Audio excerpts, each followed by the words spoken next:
Ahí le damos, usamos uno de 15 para sacarla, ¿no?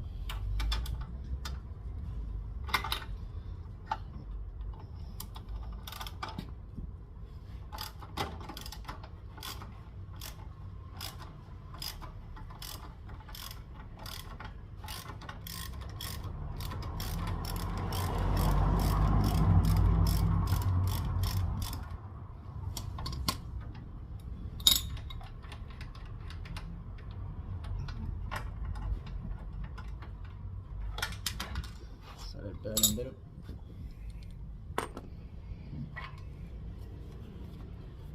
Esta parte está toda sucia, siempre es bueno lavarlo.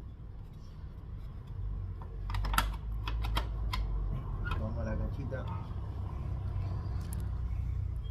metemos con su buje.